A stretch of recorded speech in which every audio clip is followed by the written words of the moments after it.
इशारा आप समझ रहे होंगे। नवनीत राणा ने तैश में आके एक और बयान दे दिया हाल ही में, कुछ ही घंटे पहले, कि अगर 15 मिनट नहीं 15 सेकंड के लिए अगर पुलिस हटा दी जाए तो हम बता देंगे कि हम क्या कर सकते हैं। तो नवनीत राणा जी, आप क्या कर सकती हैं?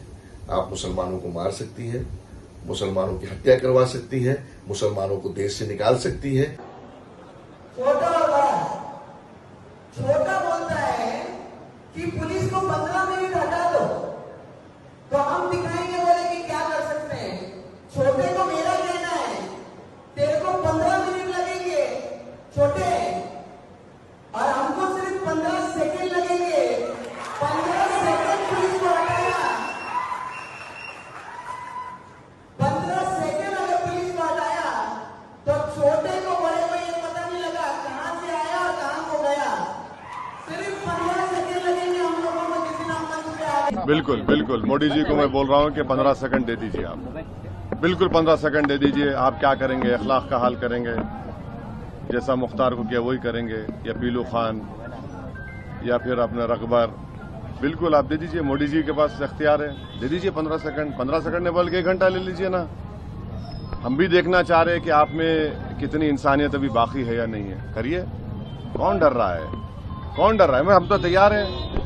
लेकिन ये मामला जब शुरू हुआ नहीं देखिए, नहीं देखिए, हम तो कह रहे हैं ना कि करिए। अब कोई ओपन कॉल कर रहा है सब चीजों का, तो ठीक है, करिए आप। कौन रोक रहा है आपको? दिल्ली में प्रधानमंत्री आपका, आरएसएस आपकी, सब चीज आपका है, करिए।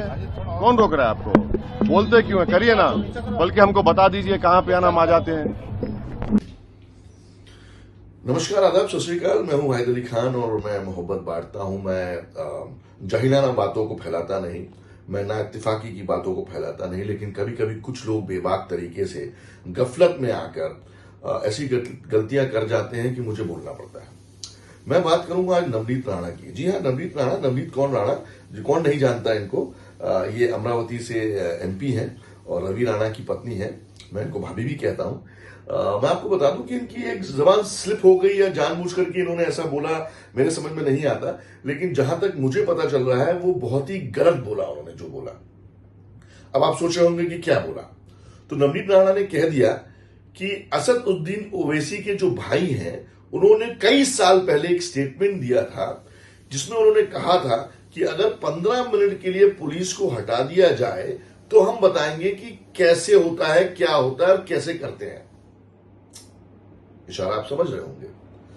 नवनीत राणा ने तैश में आके एक और बयान दे दिया हाल ही में, कुछ ही घंटे पहले, कि अगर 15 मिनट नहीं 15 सेकंड के लिए अगर पुलिस हटा दी जाए तो हम बता देंगे कि हम क्या कर सकते हैं।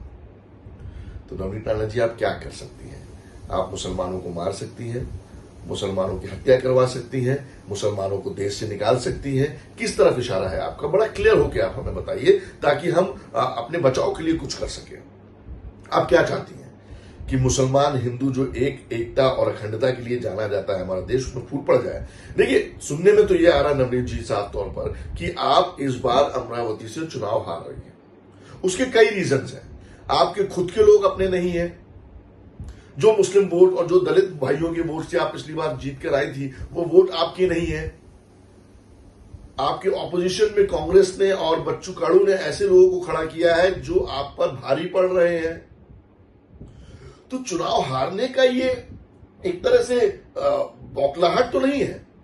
चलिए, आप हो सकता है चुनाव जीत भी जाए, लेकिन क्या ये करवाहट पहलाने के बाद चुनाव जीतने का कोई मकसद है?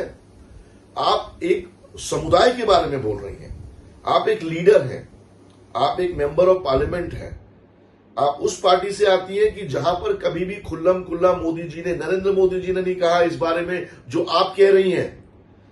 आप अपने सेंटेंस के बाद तुरंत नरेंद्र मोदी जी का सहारा लेती है और कहती है कि माननीय नरेंद्र मोदी देश के लिए बहुत कुछ कर रहे हैं। जी हां, कर रहे हैं, लेकिन आप क्या कर रही हैं? आप गड़े हुए मुर्दों को उखाड़कर उसमें नई जान देकर, उसमें ना इत्तेफाकी फैलाकर, उसमें हम दोनों के बीच झगड़ा लगाकर क्या करना चाहती हैं?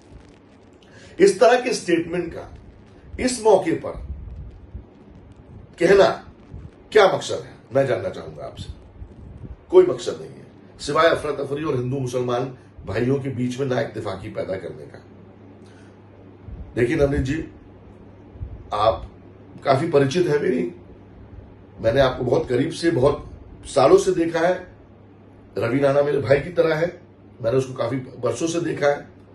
लेकिन इस तरह की नफरत फैलाने वाली जो भाषा आप कह रही हैं, इससे आपको एक कुर्सी तो मिल जाएगी लेकिन प्यार नहीं मिलेगा। एक लीडर को प्यार चाहिए होता है।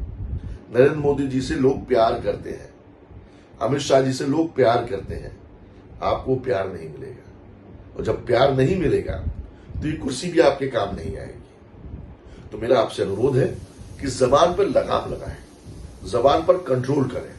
हिंदू मुसलमान को झगड़ा कराकर या कई तरह के नाइत्तेफाकी पैदा कर कर अगर कुछ खुदा ना खास्ता हो जाता है, कल कहीं दंगे हो जाते हैं, कल कहीं मारकाट हो जाती है, तो उसकी जिम्मेदार कौन होगा? आप ही होंगी। तो मेरा एक अनुरोध है कि इस तरह का भाषा का उपयोग ना करें और अपने जो जबान है उस पर कंट्रोल करें। आप एक बहुत बड़ी लीडर बन रही है, हालांकि अभी आपको बहुत कुछ सीखना है पॉलिटिक्स में, लेकिन जितना भी सीख रही है उस सबक को याद रखिए, भूलिए मत। क्योंकि आगे जाकर यही मोहब्बत और यही प्रेम, यही एकता, यही अखंडता और यही हमारी भारत की परंपरा काम आने वाली है। नफरत नहीं आएगी काम। धन्यवाद।